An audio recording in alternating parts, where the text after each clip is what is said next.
যেহেতুকে এতিয়া অসমীয়া শাওণ মাহ পৰি আছে, এই শাওণ মাহ কেইটাত অকল সোমবাৰে নহয়, গোটেইকেইটা বাৰে আমাৰ বাবে বহুত বেছি গুৰুত্বপূৰ্ণ হয়। কাৰোবাৰ বিশেষকৈ মংগলবাৰ কেইটাও আমাৰ বাবে বহুত বেছি বিশেষ হয়।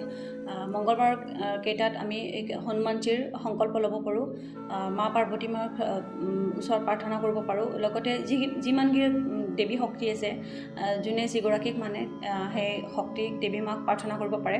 বিশেষকৈ কাৰোবাৰ যদি পাৰিবাৰিক গণ্ডগোল আছে, স্বামী স্ত্ৰীৰ মাজত বা ঘৰত কোনো ধৰণৰ মিল নাই, কোনো ধৰণৰ মানে কথা মানে মিলি নাহে, কাজিয়া পেচাল হয়, তেতিয়াহ'লে আপোনালোকে মংগলবাৰৰ কেইটা মা পাৰ্বতী মাক প্ৰাৰ্থনা কৰিব পাৰে, যাতে আপোনালোকৰ ঘৰত সুখ শান্তি ঘূৰি আহে তাৰ বাবে। যদি কাৰোবাৰ স্বামী স্ত্ৰীৰ মাজত একদমেই মিল নাই বা কোনো কথাই নিমিলে, তেতিয়াহ'লে আপোনালোকৰ তেতিয়াও মা পাৰ্বতী মাক প্ৰাৰ্থনা কৰিব পাৰে।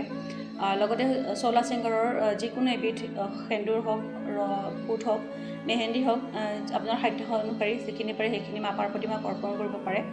লগতে কোনোবাই যদি মা পাৰ্বতী মাৰ চালিচা বা মন্ত্ৰ কিবা জানে সেইখিনি পাঠ কৰিব পাৰে। যিমান পাৰে সিমান প্ৰাৰ্থনা কৰিব, আপোনালোকৰ যাতে যিখিনি সমস্যা আছে সেইখিনি মায়ে সমাধান কৰি দিয়ে।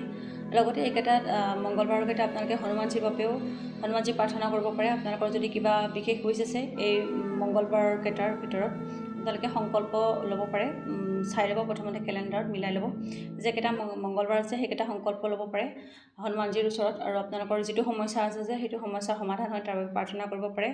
আৰু আপোনালোকে যিমান পাৰে সিমান ৰাম নাম জপ কৰিব, সেন্দুৰ চামেলি তেল অৰ্পণ কৰিব পাৰে হনুমান বাবাক। আৰু তেওঁৰ প্ৰিয় খাদ্য সকলোৱে জানে, মিঠা পান অৰ্পণ কৰিব পাৰে, নাৰিকল, কল, বুট অৰ্পণ কৰিব পাৰে, বান্দৰক কল খুৱাব পাৰে। লগতে দুখীয়া বা দৰিদ্ৰক অকণমান হ'লেও দান কৰিব চেষ্টা কৰিব এইকেইটা দিন।